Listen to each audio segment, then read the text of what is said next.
Power Punchers is back Wednesday night. What's going on, D Style? We're coming off of a volatile weekend of boxing. Volatile weekend. Which have you recovered from that volatile weekend of boxing? I don't know what was more brutal, like Canelo getting beat or that undercard. I'm trying to figure it out. You know what I mean? That Because like, undercard was yo, bad. it's like we already paid for the zone, right? And we Uh-huh. had already been programmed to accept that they have ads, even though we paid them, right? And then it's pay per view. And then today they have the Matchroom has the audacity. Oh, listen to all the unheard corner work from both sides. Like, yeah, because you were playing commercials. That's why we should have been hearing the corners. That's why we paid. Look, I could forgive Fox because they're network TV and they got to go to commercials, right? That's how they make their money. But they're not charging the $69.99. Okay, Mm-hmm. I'm just saying. Hit that like button as you come in. If you're watching this in archive, leave a comment below. If you are not subscribed, hit that subscribe button and hit the alerts because you got to do that on YouTube now. You can't just subscribe. You got to hit the alerts as well. And hit us up with a comment as you come in. Saludos to Writing Yogi. Saludos to her on Twitter as well. Go follow Saludos. her on Twitter. But I wanted to touch on that point before we get into our topics as well because I'm watching a pay-per-view and I'm watching commercials in between rounds. I paid $60 for this and I'm watching ads in between rounds. Like I'm watching a commercial about AT&T or something when I should be listening into Eddie Reynoso talking to Canelo. I should be listening into Bivol's corner. That's what I want to be listening to, man. I don't want to be listening to a commercial. And they did that for about half the fight. And then they went to, oh, now you get the rings, the corner stuff. No, man, the zone's got to shape up with that. If you're gonna give us pay-per-views, I appreciate the discount, by the way, from $80 to $60. I appreciate that, but But you're already paying a 20. I know I'm already paying the 20, so it's not really a discount. But stop with the commercials. Just stop. Let's see what Nando's got to say. Super chat. Appreciate that, Nando. Respectfully, Bivol is Felix Sturm 2.0. Recency bias is strong this week. Time will tell. Salute, HCP. Do you give him more credit than Felix Sturm 2.0? I And by do. the way, Felix Sturm beat Oscar De La Hoya. He really did beat him. He did. So give him Not credit. as wide as this, but because that one was close enough where they could Right. rob him. This one wasn't. You know what I mean? It was close enough to make it close on the card, but not close enough to you know what I mean? But I don't know if I buy that he's Felix Sturm 2.0. Let me tell you why. Because Felix Sturm was relatively completely unknown before he fought Oscar De La Hoya. Bivol, while he's unknown to casuals and stuff, look, Bivol's a guy that has already beaten veterans like Pascal. He beat, Joe Smith. He beat Joe Smith so bad, people were just changing their opinions about Joe Smith. Like, God, that guy was never any good, and you know what I mean. Like he beat him pretty soundly, you know, to the point where do you know how underwhelming it would be if Joe Smith beats Beterbiev? And then undisputed for 175, it's Joe Smith against Bivol. I'm like, you already beat this dude easy, you know, like so. But that's my take. I don't know if he's Sturm 2.0. I think he's a real deal, man. And We you know have how I know he's a real recency deal? bias. Nando is right. We have recency bias in boxing a lot, and we have overcorrections in boxing, right? Of course. Overcorrections. Like, and I'm seeing that a lot with Canelo this week. Overcorrections is, oh, Billy Joe Saunders was overrated. Caleb Plant was overrated. Come on. And then a couple of weeks ago, they were not saying that. They were not saying that this They were past not saying Friday. a lot of those things. What Bivol did in the ring does not have anything to do with Plant, Saunders, none of those guys.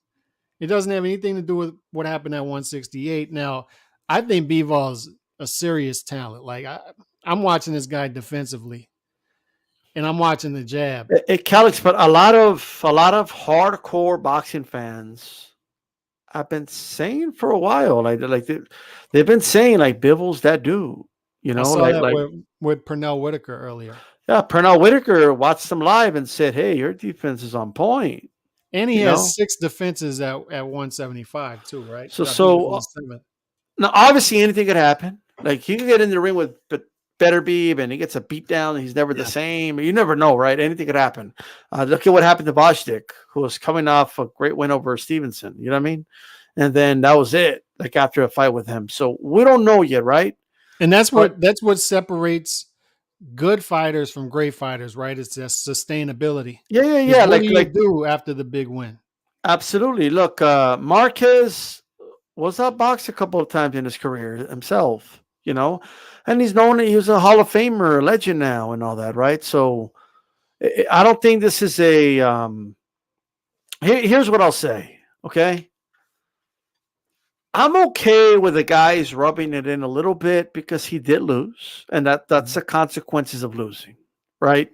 You have to kind of face the wrath of whatever you want to call it. Like you got to face the wrath. It's going to come, and people are going to reassess you. But I mean, I don't want to name names, but some dudes are already saying things like, "Oh, you already surpassed Floyd Mayweather," and then this week they're saying, "Oh, the dude was a fraud the whole time." I mean, I just think we need to kind of calm down, let it play out. We'll see what happens, but I think this is the problem with boxing fans. We don't celebrate the winners. We trash the losers. You know what I mean? That's what we do. Like Then we try to do both at the same time. sometimes you do both at the same time, man. But let's give Bivol his credit. Like because you can't have both. You can't say, oh, Bivol's an amazing fighter. Oh, Canelo's overrated. Okay, well, so you're telling me Bivol beat an overrated fighter? Like, what are you saying? Like when you say those things, like people wanted to stop and think about what they're saying. All right. In my opinion, Bivol is a guy who is a student of the game.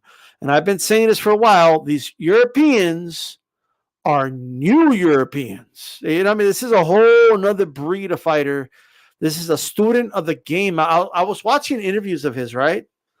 And he's talking about like, oh, I was watching the Smith fight and I saw what he was doing to the arm. And this dude's been watching Canelo. So it's like he's been watching this dude. Like he studied him and he almost knew what Canelo was going to do before Canelo did it. He said they were telling the sparring partners to hit his arm. He was ready for it. Sparring partners to hit his arm. He was parrying off of it, bro. Like boom, pop, and he would come back and parry him with it. He was ready for it. And another thing is he doesn't seem to be overwhelmed with the victory. He's taking it all in stride, right? He's saying stuff like, I'd rather fight for undisputed than fight Canelo in a rematch, but if he wants it, we'll give it to him. And by the way, we'll go down to 168 so I can take all of his belts. Like he doesn't seem fazed at all by this big victory. Like when Billy Joe Saunders, Caleb Plant fought Canelo, it almost seemed like they were just trying to get this big payday. Whether they fight again or not doesn't really matter. Although Caleb Plant's talking about a comeback now, but this guy seems to be of a different breed, and that's why I think he's going to have some staying power. Just listening to him after. Calix, I mean, look, when Junior Jones beat Barrera, he couldn't beat him, okay? And people counted him out. Oh, Barrera, he's been exposed. Not the same. You know what happened? Dude comes back. He has a war with Morales. He beats Morales in the rematch. He beats Prince Nassim Hamed. Shit just isn't over if you lose. It just isn't. And I just think like time will sort everything out, in my opinion. It's totally possible that there's nothing Canelo could do to beat Bivol. Bivol might just be that kryptonite, right? I think so. But there might be that dude that could beat Bivol that Canelo could beat. You know, like you just don't know. We got to let it play out. And if you've been watching boxing long enough, you know that stuff is possible. But Beterbiev could possibly beat Bivol, and then Canelo could possibly beat Beterbiev. I mean, you never know. It can be one of those. I don't know about that one, but you might be right. The triangle theory doesn't work in boxing. It doesn't always work. I will say, though, Beterbiev does get hit a lot easier than Bivol does, right? Yeah. It would be a different type of fight. Like, Beterbiev's not going to outbox Canelo. He's not going to be outpointing him. Canelo will be up on the cards. Now, whether Canelo sees a 12th round or not, I don't know. But it's just a different type of fight. Yeah. One off topic here. Manny Pacquiao came in a distant third in the Philippines election. Do you think Manny Pacquiao is going to come back to boxing, either as in a real fight or exhibition match. Do you see him coming back? I'm gonna sound like I'm contradicting myself. So if it's up to me, I would say, hey Manny, man, you're almost 43. Or if he's not already, I don't know if he's 43 yet, but he's either 42 or 43. Yeah, he's up there. Yeah, he's up there. And he's not just a regular 43-year-old. Like, this is a guy, he's been through wars. Like, this guy's been through a lot of wars. And I want him to enjoy the fruits of his labor. Like, you know what I mean? I want him to have a good second half of his life. I really do. And he's earned that. So I don't want him to keep fighting because I feel like that's not going to be good for his health. And he spent a good portion of that, Cal, fighting big welterweights, a big portion of that career, and that couldn't have a long-term effect, right? Mm-hmm. So we don't know how many he's going to be 10 years from now, but I don't know if I want to, but if he insists, if he's like, no, I'm going to come back, and I think he wins this fight, I don't care what anybody says, 140 pounds, Manny Pacquiao versus Josh Taylor for undisputed, and then he could ride off to the sunset with an undisputed crown. Like, I think that is his weight class right now, in my opinion. I have always felt like Manny was undersized for 147 pounds, but there was no money fights for him at 140. I just felt like that's what it was. I don't think it was anything other than that. That's where the money was. But you're speaking my language now. I like that fight. I like that fight a lot. I think he beats Josh Taylor. I hope people are going to say I'm crazy. They're going to say, oh, hell no, Josh. And you're right. He shouldn't beat him. He's younger. Josh Taylor's in his prime. Josh Taylor's no slouch. I'm not saying Josh Taylor's a bad fighter. Okay. But he's never looked unbeatable to me either. Like, I felt he lost a Prograis fight. I thought that he did. He won the Ramirez fight, but I felt it was a lot closer than people made it out to be. And Catterall beat him. I don't know what anybody says. So, yeah. Oh, and by the way, speaking of Ramirez, they're talking about Conor Benn versus Ramirez at 147. We'll have a lot of time to talk about that, but that's a possibility. Apparently, they sent Ramirez might go to sleep, brother. Yeah, they sent that contract. I thought Ramirez was going to stay at 140 and fight for a belt once Josh Taylor vacates, but now it's looking like Josh Taylor's going to stay at 140. He's got to move up. He can't make the weight, but I feel like Ramirez is not going to translate well. I like Ramirez a lot, but just not that good for the 147 pounders. Yeah, he's not going to be able to beat guys up at 147, I don't think. No, sir. I think Conor Benn will be good. Another exhibition matchup that could be good is Floyd versus Manny on a helipad. I think Floyd's fighting on a helipad this week. I don't know. What about Floyd versus Manny? Like, I think it's $20. I think you could buy it for $20. Well, what about Floyd Mayweather versus Manny Pacquiao on like a cruise ship? On top of a cruise ship or something like that. I've been saying this for a while, and I'm serious about it. I think it's going to happen. Floyd's going to be the first one to fight in space. I think it's going to happen. Dude, I'm serious. I'm serious when I say that. How do you fight in space though? Like floating in the air? Like, I tell people to screen record this, screen record me saying it. Floyd will fight in space. He's going to be the first one to do it. I'm telling you. What's the statute of limitations? How many years? Like, because I think by 2025, I think he's going to get it done. He's going to fight. You think Floyd Mayweather Jr. is going to be boxing in space? Yeah. Possibly against Manny. You never know. The fight that's too big for Earth. Like, you know what I mean? Like, there's some shit. Fight of the century in space. But I wanted to get into, let's get into the big fight this weekend. And it's a shame, man, that it's flying under the radar. It really is. Like, when I put out a tweet about Canelo still, it gets hundreds of likes. But when I put out a tweet about, and they're telling me, talk about Charlo versus Castano. And I am. I talk about it on Twitter, and it doesn't get as much engagement, not nearly as much. So that's the reason why people aren't talking about it as much, is because they can get more engagement talking about Canelo or whatever else. But this is a great fight. The first fight was a great fight. This one's a great fight on paper. Charlo is a favorite in this fight. I think that's going to take some people by surprise because Castano clearly won the first. Not clearly. Most people felt he won the first fight. I had it a draw. I have some stats for you, some CompuBox stats from the first fight that I'm going to read off. Before I do that, I want to get your opinions on some things. But my narrative coming into this fight this week has been Charlo had success when he kept the fight in the middle of the ring, for the most part. Charlo had success when he was popping the jab and working behind it, sitting on his right hand. Castano had success when Charlo's back was against the ropes. Yep. I felt after watching the fight, because I've only watched it once, that Charlo had problems countering Castano off the ropes. Now, that may not be true from the numbers I'm seeing from CompuBox, which could be flawed, but I think they give us an idea, a picture of what happened in that fight. What do you remember from the first fight?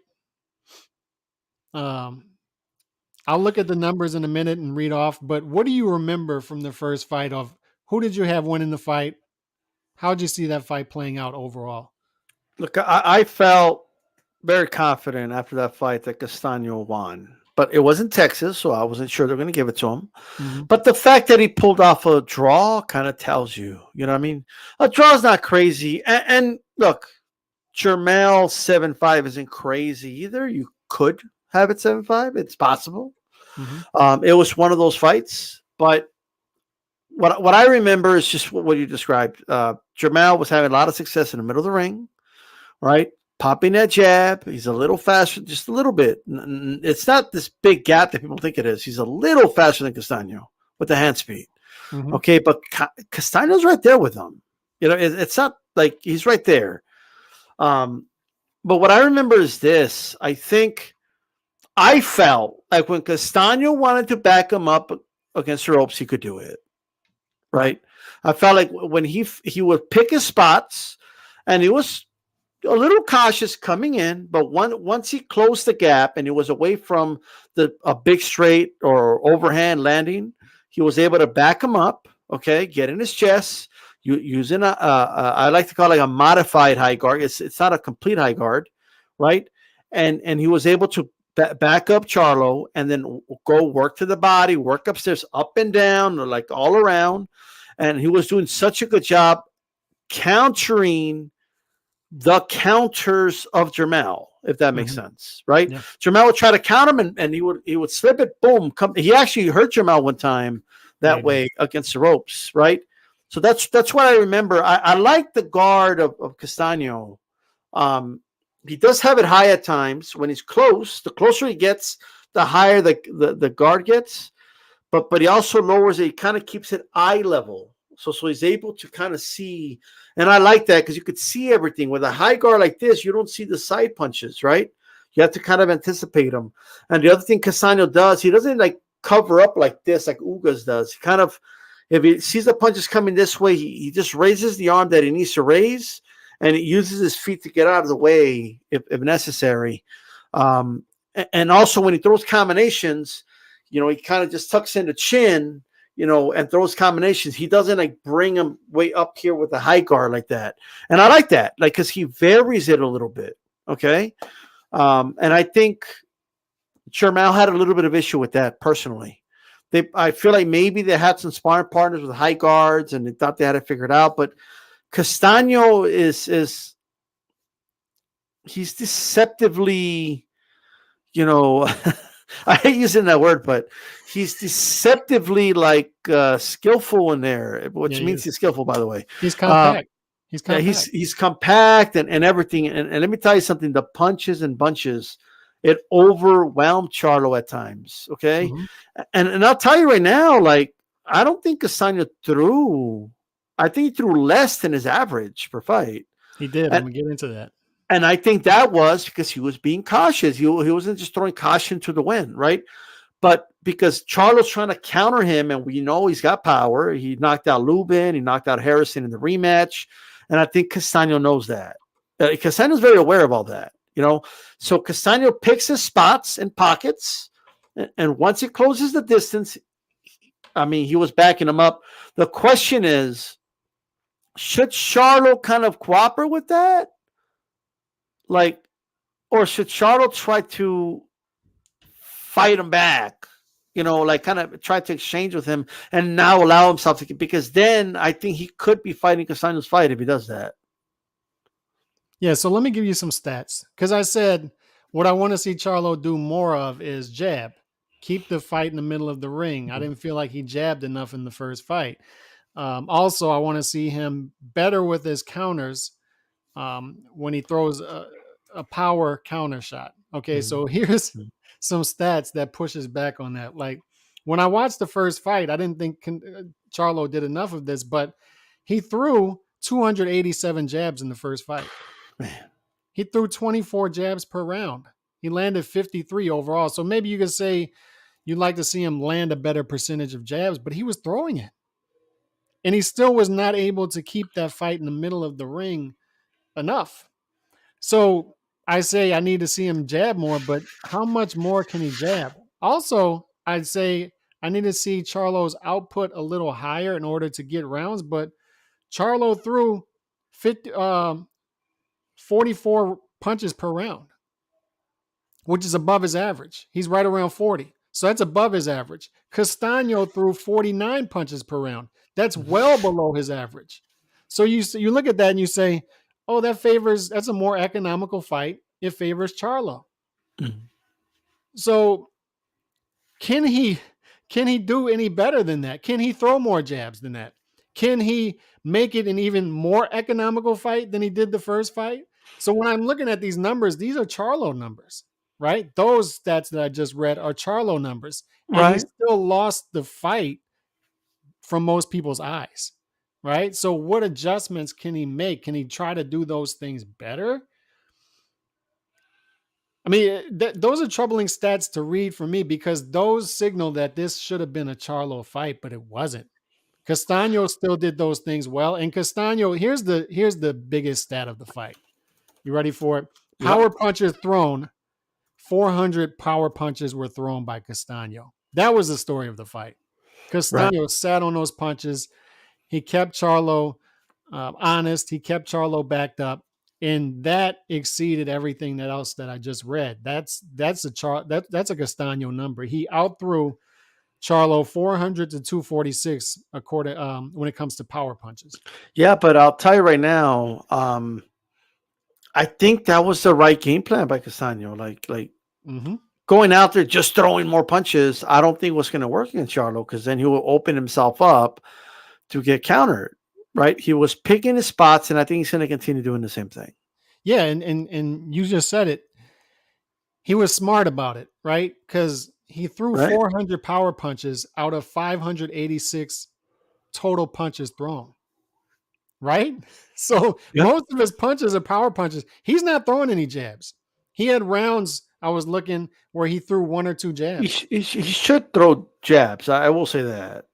Yeah, so maybe that's an adjustment. And I think, Alex, I think like a lot of judges, I feel, and the guys that fight with a high guard need to understand this.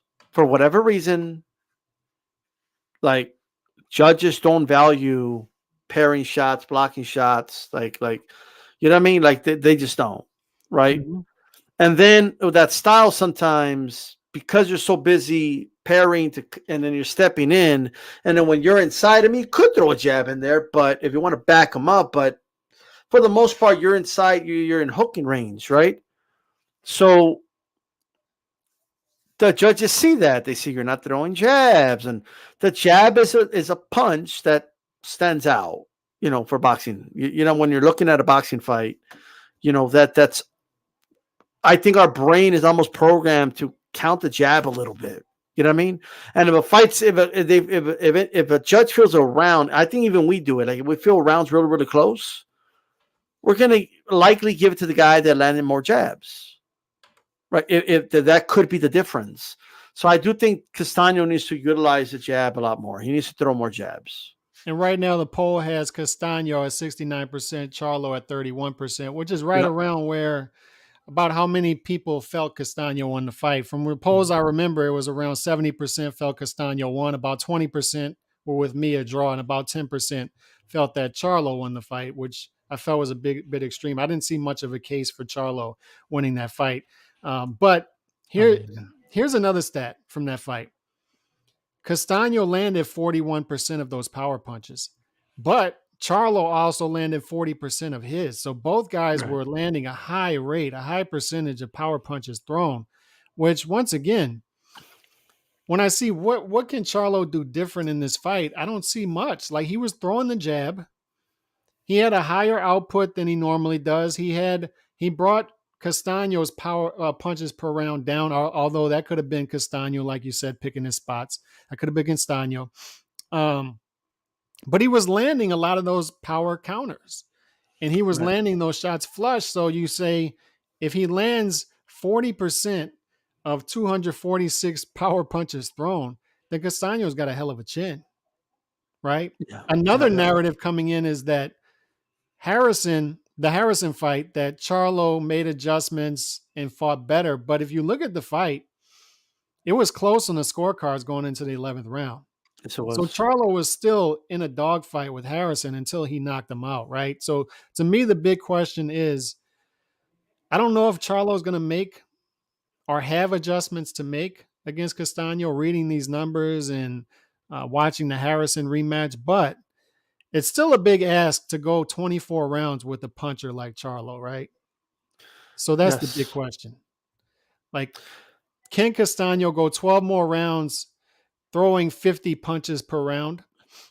Or even if he tries to use more activity, because Castano has said he wants to knock out Charlo. Charlo says he wants to knock out Castano. So I think it's going to be a more aggressive fight, right? I think both guys are going to try to make a statement early. So if it is, can Castano hold up to those power punches that Charlo is going to land on him for 12 more rounds? That's a big question. That's definitely a big question. Castano was definitely the one landing most of the power punches. Mm-hmm. Charlo had the advantage with the jab. That tells you, like, there are people that score boxing, right? And they value a jab because it's a clean punch landed, the same as like a big power punch. You know what I mean? That's just the way they score. That's why you need to throw in some jabs because there's people that score that way. Mm-hmm. So it whether you agree, oh, I don't agree with that. What does it matter? Like there's just people that score that way. So like you got to like me. I it matters to me, but I put more value into a power shot than I do a jab. You know what I mean? A guy could land 3 jabs, boom, boom, boom. And the other guy comes back with a haymaker, lands it, rocks him. Guess what? I got the guy that rocked the other dude winning. You know what I mean? That round so Yep. far. That's just me. You have to use your judgment. But somebody else may say, no, why does it matter? This guy landed 3 punches to 1. So this guy's winning because he landed 3, he landed 1, right? So throw some jabs in there. Plus, I think it's just I don't know what it is, man. Like and maybe it's the style of the high guard, but they don't utilize jabs that much for some reason. So Yeah. not lately. Now, when it comes to this question, do we not highlight defense enough? No, I think that's something I've been a victim of because I didn't highlight and take into account Bivol's defense coming in. I said last week, what's Bivol's second weapon going to be against Canelo once Canelo takes the jab away? That was the wrong question to be asking. So I was on the wrong track there. But Bivol's defense, which is led by the jab, because the jab is not only offense, but it's a defensive Yeah. mechanism. There's certain things Bivol does. He uses the jab. Uh-huh. It's high volume, which it's an offense. That's a defense, right? While he's jabbing you and you're covering up, guess what? You're not throwing anything at him, right? And then he just has good defense. Like he could block shots, roll shots. He uses his feet very well. So he definitely has a lot of firewalls when it comes to defense. Bivol does. Yeah, and that's another question that I have coming into this fight is, can Charlo get his jab output higher than 24 punches per round? For a guy who only throws 39, 40 punches per round, can he get it higher than 24 per round? Right. Because he was throwing 24 out of 44 were jabs. So more than around half of his punches were jabs already. All right. So that should keep Castano at bay, you would think. But Castano is the complete reverse, right? Castano, it's all power punches and barely any jabs. Yeah. So it's like an interesting dichotomy between these two fighters. I just think he should like. I think both guys should use the jab more, but because I know for sure. But like man, I think that's the one good thing Charlo did in that fight was jabs. I Mhm. mean, but he only landed what 18%. Yeah. So it wasn't that high of a percentage that he landed. Like, so, like it is what it is. I mean, but Castano landed an abysmal in the 5%. So I know you're going to give your official prediction later in the week, but who are you leaning? Who are you no, leaning on? I already got Castano. Oh, you got Castano? I got Castano winning the fight by decision. I do think it's going to be a tough fight, though. I don't think it's going to be an easy fight. You just think it's going to be more of this, like Castano, I his think it'll be style? more of the same, but I do think Castano's going to throw a little more punches and bunches when he closes the distance. I think. Mm-hmm. I don't know if he's going to use the jab more or not,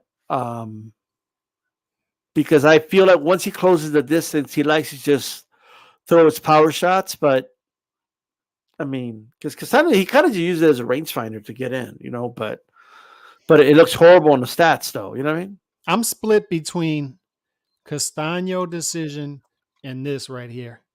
Castano catching Charlo against the ropes and then getting a little too confident in an exchange and then getting caught big time.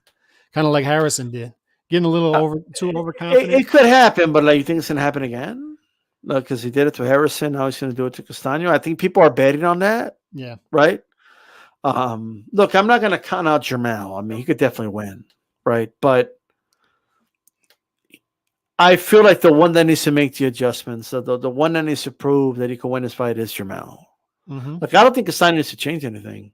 He could do a little more of what worked for him, right? But people forget, man, he hurt Jermell too. And he could drop Jermell as well. Like, I think people are underestimating that Castano could hurt him as well. Yeah, it's a good comment here. Good evening, gentlemen. Like Canelo, Charlo has been walking the statistical tightrope of low output, high accuracy. Bivol won because his defense took Canelo's precision, and Castano must do the same. So we'll see if Castano is able to do that. I just think Castano is going to have to do that with output. Get it up from 49 because he was around 48, 49 punches per round. If he's in the 50s, it's his fight at that point. Right. And I think he averages around 77 from what I saw. So he was well beneath that. But like you said, he fought a more measured fight. And I think that's due to he respected Charlo's power, right? I mean, would you say that's a fair assessment? He respected Charlo's power. That's why the punch count was down. Yeah. Right? I think he fought a smart fight, but I think he needs to use the jab a little more. But again, if he doesn't land the jab, but he's able to get inside, slip Charlo's jab, and he's got body and head that he can land, he's going to do what he's got to do. It wouldn't shock me because here's the thing with Jermell. Look, he's been outboxed before. In my opinion, he got outboxed by Harrison in that first fight. Mm-hmm. I think the same thing happened in the Castano fight. I mean, how many times can he depend on a KO every time in a rematch? I don't know, man. Like, it's hard, man. We don't knockouts don't happen that frequently in these high level fights. Castano's already taken his best shot. Yeah, didn't even go down. I'm seeing my betting app has plus 180 Castano. I think that looks good. That looks straight good. Up too. Just straight up. Straight up. That's value right there. I mean, I love that bet. I love that bet. The fights in California is not in Texas now, Mm-hmm. Yep. Based on his statistical history, Charlo was closer to his best than Castano, yet many believe Castano did enough to win anyway. Adding a more neutral location, right. That's a fair assessment. And that's what I've been highlighting is I've thought after watching the fight, Charlo needs to jab more. Charlo needs to do better with power punching, but he did. He did good in both those departments, numbers wise.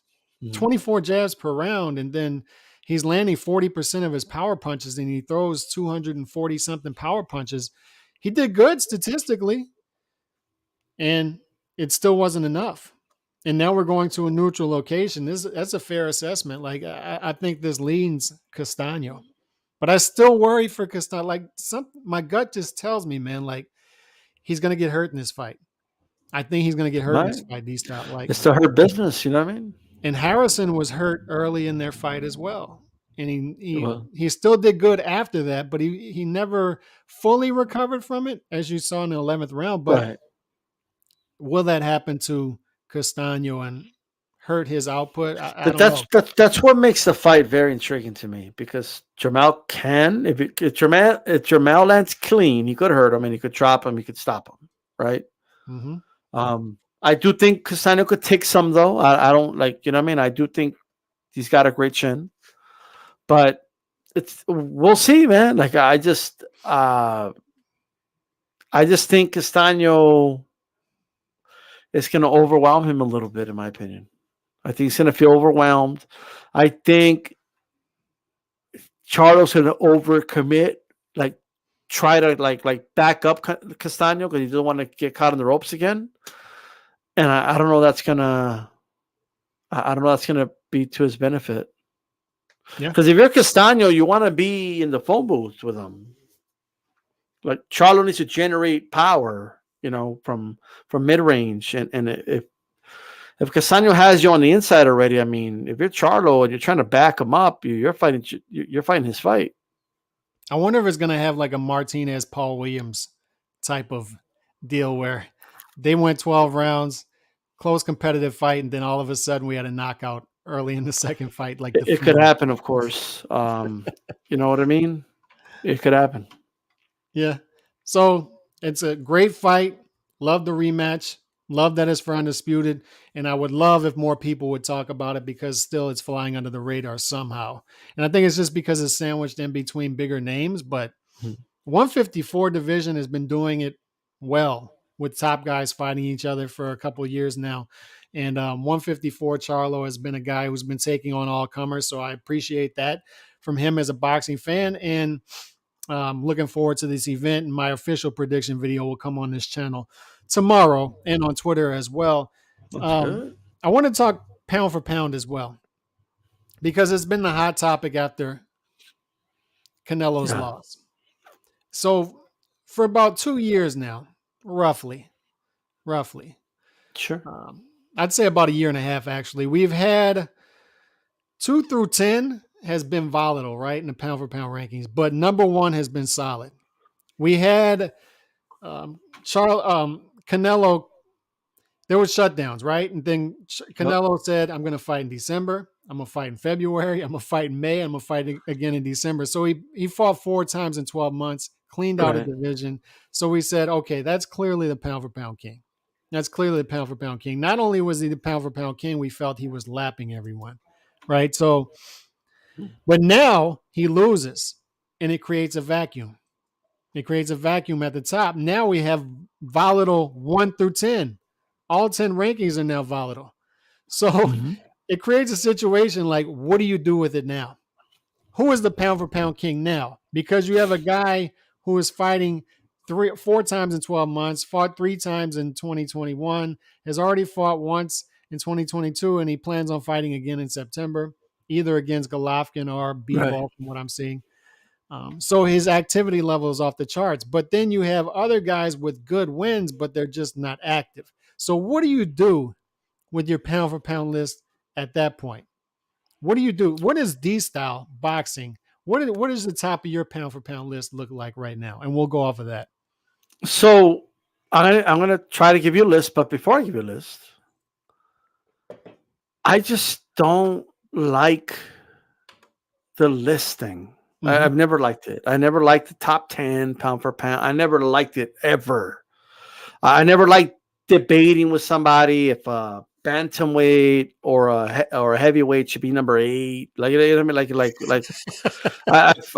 Like, what do you mean he should be number 6? He's better than one dude's a featherweight, the other dude's a welterweight. Like, and by the way, career heavyweights should not be on pound for pound list. Yeah, that's. I'm gonna touch on that too. But look, I don't want to look. I'm not against people. Look, they're fun to make.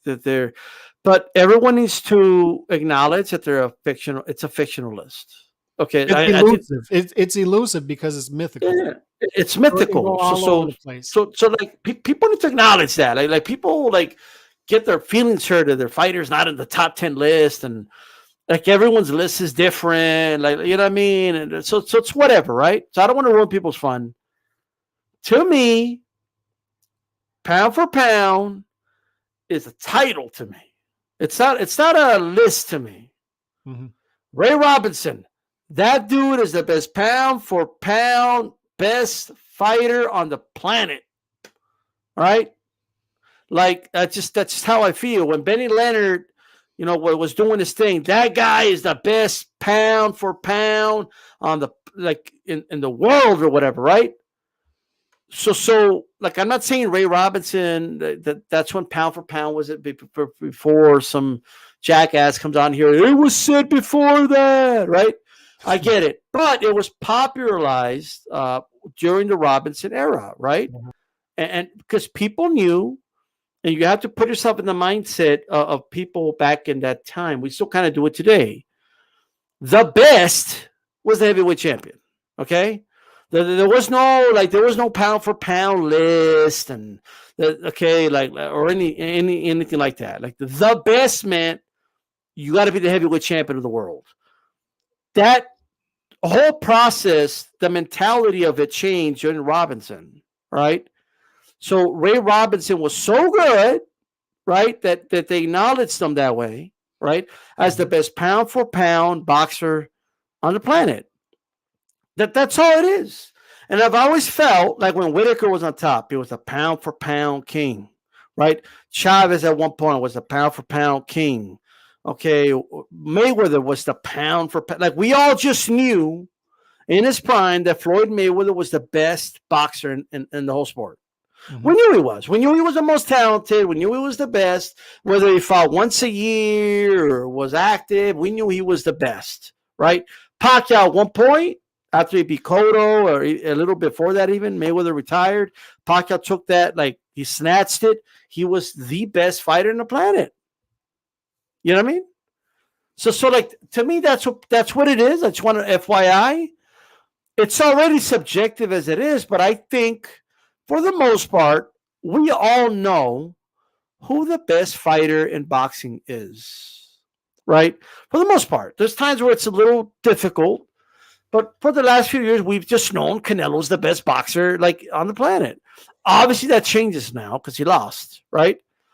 I'm going to say that the best fighter on the planet, regardless of weight class, is Terrence Crawford. I think he's the best. Like I think that Terrence Crawford is the most talented. I think Terrence Crawford is a dog. I think Terrence Crawford, regardless of weight class, is looking at the skills and his abilities, is the best in the world right now. That's why I think he's the pound for pound dude, right? If you want to make a list, I would say I would put. So making a list is so tough, but I'll say in a way. Mm-hmm. Man, you dropping Canelo that far? Yeah. Well, because he got thoroughly beat. He'll be in the list, but he ain't gonna be number 2 now. You know what I mean? So I got to put Inoue in there. Let me stop you real quick because I got to put Spence in the top 5. Right. Go ahead. Let me stop you real quick because this is an interesting one here. Sure. It should be Usyk now, but I can't put him over Fury. Crawford hasn't done anything significant in years. So I don't know Usyk the most talented fighter. Is he really? Is he really the best fighter? Like I get that. Yeah, he could be like Usyk cleans out cruiserweight, then goes up to heavyweight. He's won 7 of the 8 major belts in the 2 weight classes he's competed against in under 20 fights. So that's remarkable. Here's the thing, though, that's confusing to me about Usyk. It's not a beat the clock challenge. I mean, look, no, but it is, but it is still impressive. And if you're putting heavyweights on your list that aren't career heavyweights, then you have a strong case for Usyk, especially if he beats Joshua in a rematch. But because he had arguably the best win of 2021 against Joshua. Remember, he was a heavy underdog going into that fight due to the size. So, well, but what I'm saying is, It's Should guys get confusing to extra? do. That's another thing. Should guys get extra bonus points because Vegas said that they were an underdog? Like, That's or also should we true. just take it for face value? That's also Right? true. That's also true because I see the same thing in reverse when it comes to Canelo. Oh, Canelo lost to a plus 400 underdog. So how can he be considered a great fighter? Obviously, we undervalued Bivol, just like we undervalued or maybe overvalued Yeah, Joshua going into Liston lost the heavyweight crown to a 6-1 underdog, right, right. who's many consider the best heavyweight of all time now. Right? So, like, it is what it is. But But my point with Usyk and why I bring it up is if we're not putting heavyweights on the list, let's say he wins. He's a heavyweight champion right now, but he came up from cruiserweight. So I don't really know what to do with that. Like, do I put him on the list because he came up from cruiserweight and now he's at heavyweight and he's fought in multiple divisions? So right. do I put him on the list or do I leave him out because he's a heavyweight? Look, That's the you could put confusing Usyk thing. on the list. I mean, look, I get why people put him on there. He's very accomplished, very talented fighter, right? But Mm-hmm.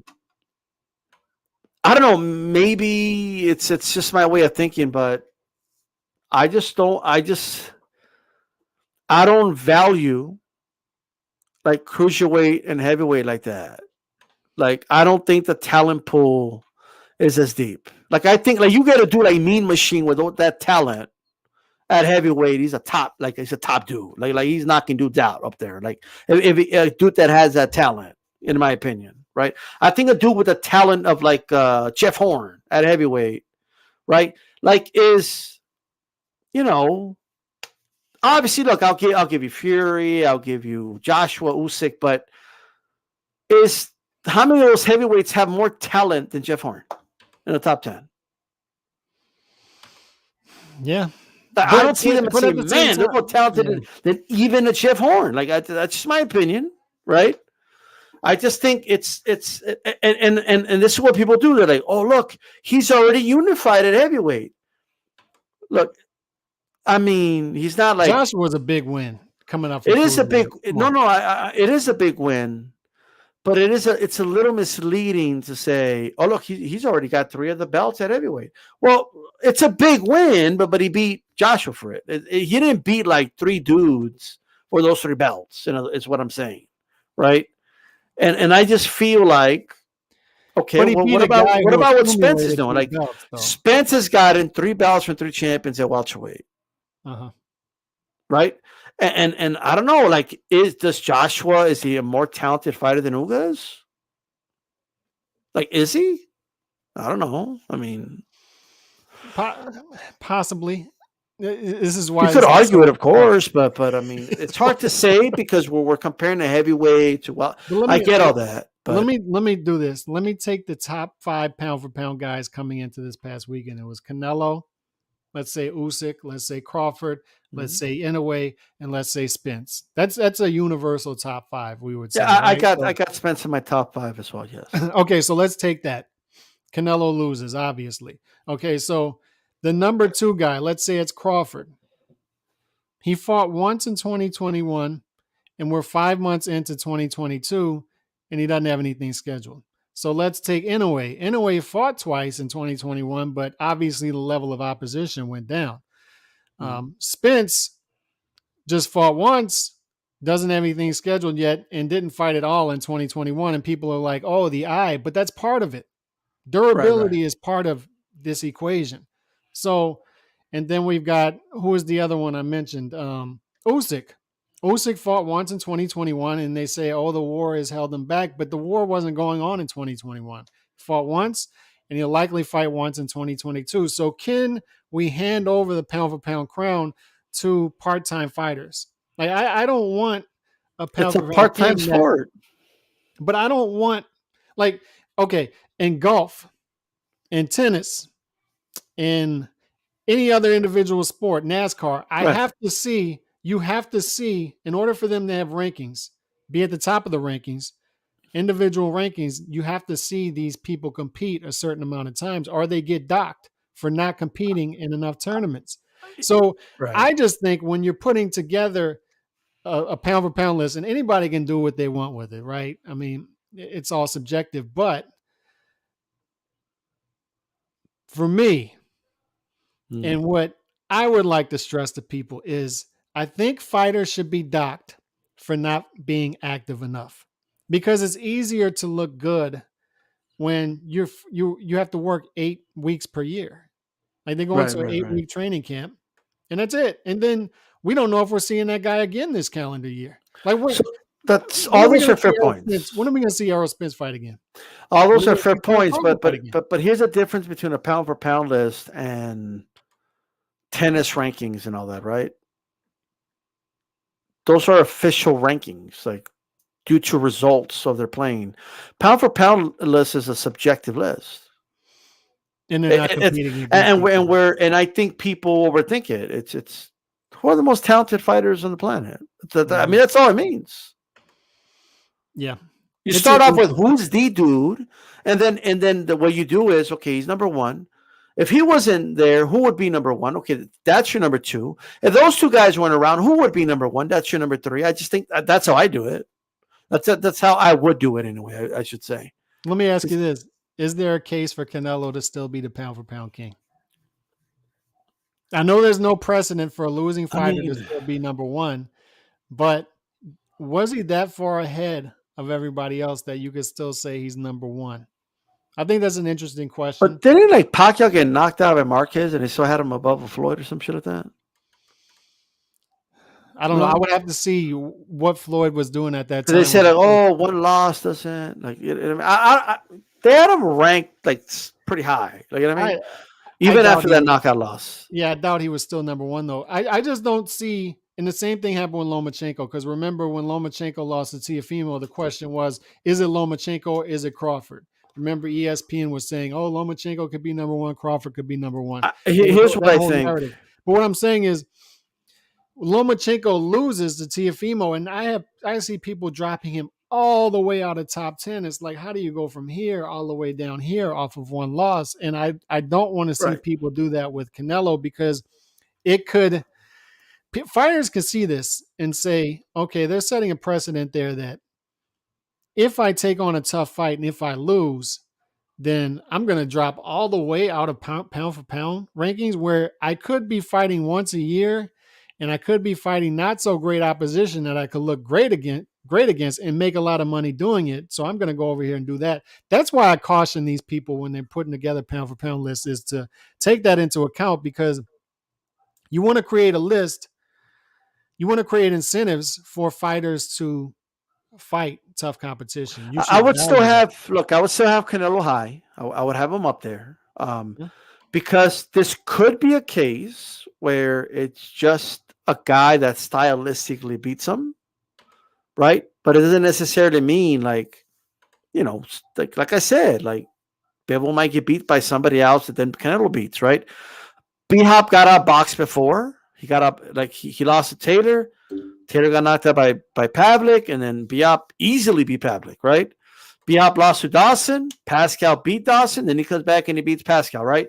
Yeah. So it wouldn't be the end of the world. Like it's not. And B Hop at the time, they still had him top. They had him up there because he was consistent, and he showed that overall he was doing better, right?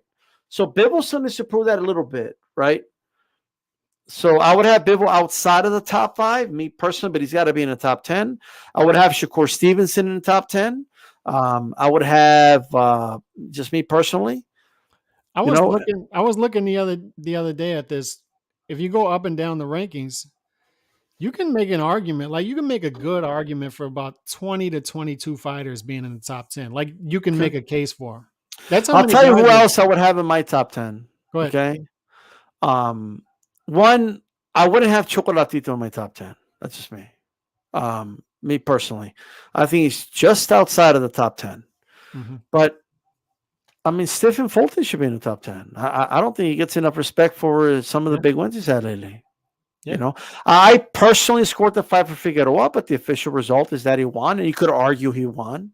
It wasn't a robbery or anything. But so I think Stephen Fulton should be like 10, 9. I think he belongs there, my opinion. And he's been an active fighter. He's been fighting. You know what I mean?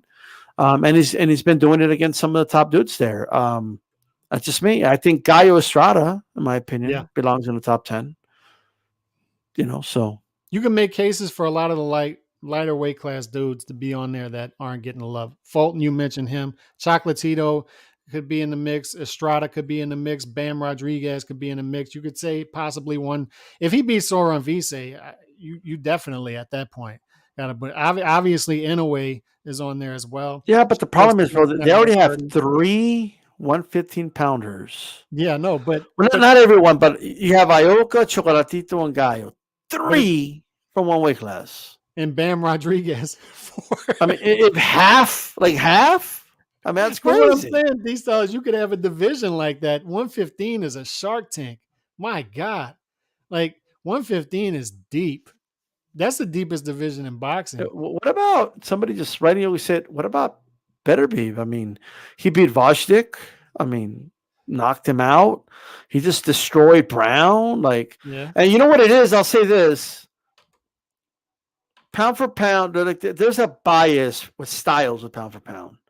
Like aggressive, come forward guys, like don't get rated high in pound for pounds historically. You know what I mean? They just don't. yeah, Even but he's winning. Like he's winning fights. He's knocking guys out and he's a good finisher and applies great pressure. That takes skill to do, but it's not valued that high. Like when people say skill, they're not talking about a guy like Beterbiev, even though it is a skill what he does. it is. It is. You know what 115 reminds me of though, real quick, is the SEC in football, college football. It's like, yeah, you could argue about you shouldn't have 3 or 4 guys on there, but there's precedent for that. There have been cases where in recent Welterweight. history where we've had welterweight, we've had 3 welterweights on there. Yeah. So I don't think it's out of the question to have 3 115 pounders on there. I just think there needs to be more representation of lower weight class fighters on some of these pound for pound lists. I think it just shows that there's an ignorance when it comes to fights under Look, 126. pound for pound has historically been biased towards the weight classes in the middle. We talked about this before. Yeah. Because they got everything. Like they got knockouts, they got speed, they got, you know what I mean? Whereas the lower weight classes, you don't see as many knockouts, which is why I think it's phenomenal what Inoue's doing. You know what I mean? Mm-hmm. But overall, you don't see a lot of knockouts. You see a lot of action, a lot of high volume and stuff. And in the higher weight classes, are a little slower. They're not, but they're getting a lot of the knockouts, right? But not a lot of high volume. Yeah. So yeah. One last point on this would be, if I'm looking at my list right now, I think you could also say it's your list. You can do whatever you want with it. So for me, I don't have a pound for pound king right now. I just don't. I think that it's like Game Crawford, of Thrones. It's like when the king dies. right. I think Crawford, Spence, Inoue, and Usyk are all one fight away. I think Inoue is going to have his first shot. If Inoue decisively beats Donaire and unifies at 118, then he has the strongest case at that moment. But then if Usyk comes behind him and definitively beats Joshua in a rematch, then he has his case. And then, by the way, if Crawford and Spence later this year fight each other, I think most of us would agree that that's for not only for the welterweight championship, but for the pound for pound supremacy as well. Like whoever wins Crawford versus Spence is going to be seen, is going to be viewed as that guy, right? Even though Canelo is going to have a chance to bounce back in September, November, let's say he beats Bivol in a rematch. I think it's far-fetched, but if he does, he'll have a case again. But I just think ultimately, right now, I think there's a vacuum that hasn't been filled, but all these guys are going to have an opportunity before the end of the year, I think, to fill it. And I think ultimately, by the end of 2022, if we give this thing time to play out, the winner of Crawford Spence, if they do fight each other by the end of the year, I think that's going to be whoever wins that fight will be viewed universally. I'd say about by 80% of the boxing public as the pound for Well, pound it king. Would you depends. Like, agree? what if Canelo comes back and beats Bivol? Right. Right? And like I mean, who knows, right? Plus Canelo could climb back. Look, if Canelo, even if he doesn't fight Bivol again, right? If Canelo goes and he beats David Benavidez, Jamal Charlo, like I don't know who else is there. 168. Is that it? Andrade, I guess, if he moves up. Like if he beats those guys, because whether we like it or not, Calix, Bivol's being extremely disrespected right now. I mean, you got Stephen A. Smith on ESPN saying Canelo lost, but I mean nobody cared about that fight. What he needs to do is fight David Benavidez. That's what we want to see. Like Canelo just won, bro. What do you mean? Whatever. Like what do you mean? Whatever. Like what? So like, I could see a lot of people just like kind of like like Junior Jones lost Barrera thing was kind of like okay, I guess. Where's Junior Jones now though? Like that's a thing. Like Canelo could get on a run, and even without a Bivol fight, and he could still be number one pound for pound. But he needs to stay active and beat those guys. I agree. I disagree with this comment right here. Like, he can't be pound for pound for a while, if ever again. But at the same time, like, is there precedent for a guy being pound for pound king and losing and then getting it back? Yes. Look.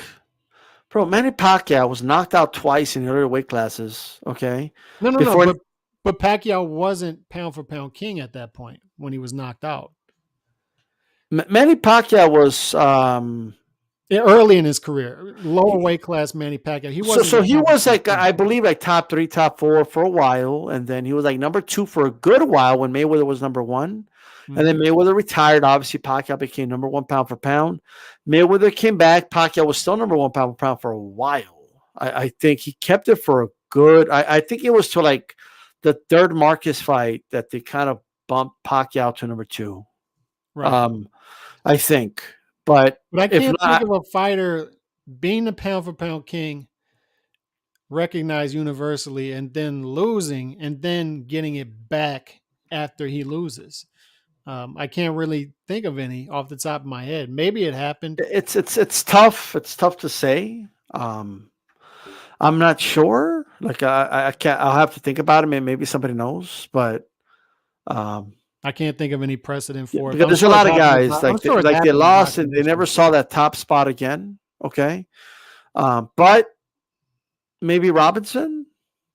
Oh yeah, if you go far enough back, there's gonna be cases of it. I mean, there was no list back then. Like the Ring magazine, I believe, started the pound for pound list.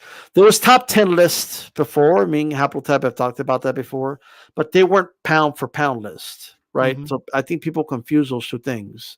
Right. The Ring came out with a pound for pound list that did have Mike Tyson in it. And I think Mike Tyson was number 1, actually, if I remember correctly. But look, all I know is this. Okay. If Canelo, right, comes back and beats Bivol, I mean, it is what it is. Like, you know what I mean? You got to give it to him, in my opinion. Will he? I don't think he will, which would make him winning the rematch more remarkable. That most would not be picking him to win that fight. If he does win that fight, that would be remarkable, bro. Right now, he's a plus 200 underdog opening odds if that fight happens. Holy shit. And they don't even know the weight class is going to be in? Yeah, no. Shit, like they're assuming it's 175 or what? Yeah. I think if they fight at 168, Canelo beats him, by the way. I've looked this up in the past, too. There is precedent for heavyweight champions being pound for pound king. On the Ring pound for pound list. They started that list, but before it wasn't like. All I'm saying is, right? Just ask yourself this question. Who is the best boxer on the planet? Right. Regardless of weight class. That's who the pound for pound dude is. So at the end of the day, we could all be overthinking this. And at the end of the day, it's an elusive. Everybody's overthinking this. It's an elusive thing. But what makes it complicated is a damn list. Because then you got to come up with 10, right? And then it's a fun thing to do. Of course, at the same time, like if you come up with a list, you see who the next guy in line is. But my list right now looks like Usyk number 2, Crawford number 2, Spence number 2, Inoue number 2, Canelo number 3. That's what my list looks like right now. I guess what I'm trying to get at, in the spirit of pound for pound, when Robinson was called the best pound for pound fighter in the world, we know why they did that. And it was because he wasn't a heavyweight. Right. Okay? So in that spirit, that's why To me, like the heavyweight champion of the world is the best fighter on the planet, right? Mm-hmm. Meaning, if you got rid of all the weight classes, that's the baddest dude, right? Right. But we have weight classes, right? And pound for pound of me, obviously, is, regardless of weight class, who's the best fighter. And even if you include heavyweights, I just, this is my personal opinion. I don't think Usyk's a better fighter than Crawford. That's not a knock on Usyk. I think Usyk's a phenomenal fighter. And look, Crawford couldn't beat him in a fight anyway. He's too big for him. But what I'm saying, I'm just talking about the skills. Like that's all I'm talking about. Yeah, I agree. And this whole pound for pound discussion now is in flux. Like it's very volatile right now, as it should be, right? Pound for pound should be volatile because we should have what we have now. Right now is, as I said, I think you can make a case for 20 to 25 guys right now. If you look up and down the rankings in each division, you can make a case for a lot of guys to be a top 10 pound for pound. So when you have guys fighting right now, the boxing schedule is hot right now, and you have guys putting on career best performances. We saw Shakur do it. We saw Bivol do it. We saw Spence do it. You're going to have a lot of flux. You're going to have a lot of volatility there. So it's healthy to me. What's going on right now? It's healthy ultimately that you can go many different ways with it. But I would like to see. I thought it was good to have a pound for pound king that we could recognize as that was that guy. And by the way, he was doing the good things for boxing, being active and fighting in front of big crowds, being entertaining. So that was a good thing while it lasted. I just don't think Canelo's a fighter, man. Like, and I don't think people understand this. Like, I keep hearing people say, like, they're saying things like, "Oh, Canelo, he needs to focus. He's out there golfing, and look, he can't be in the gym 24/7." Like, you know what I mean? Like, he could do other things, right? But I saw that earlier like, too. look, if Durango can knock Spark out by Hearns and come back and still have great wins, Canelo's going to come back and have some great wins. He's going to lose again. I'm going to tell you guys right now.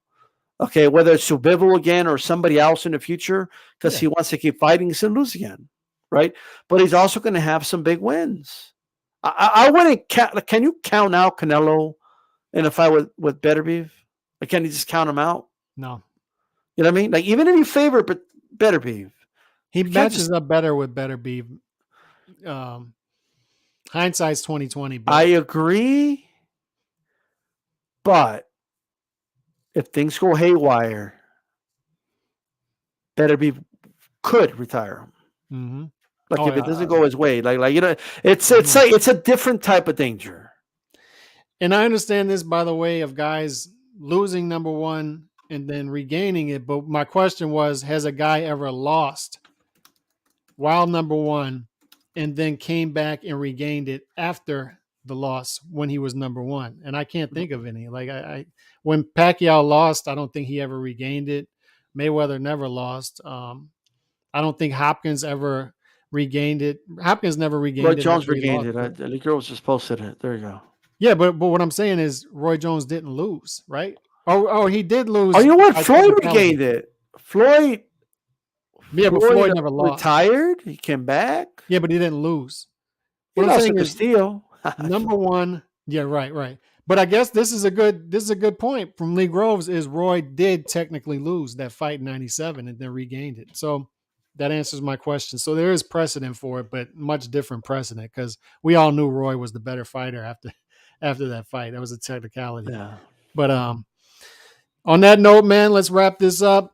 Let everybody know where the round table is tomorrow night. What's going on? Yeah, tomorrow, just check out the round table, guys. We're going to have the show tomorrow. Lee Groves was invited last week, so look forward to having him on. Also, Ohio Runs Boxing, okay, will be joining us as well. I'm working on some other folks as well, but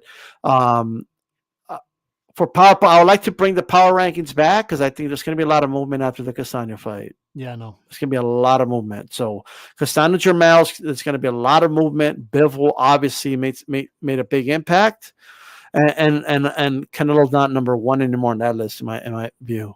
So power rankings and boxing trivia will be back next week to power rankings next Wednesday night at the same time. So appreciate y'all tuning in. God bless as always. We will see y'all. Peace.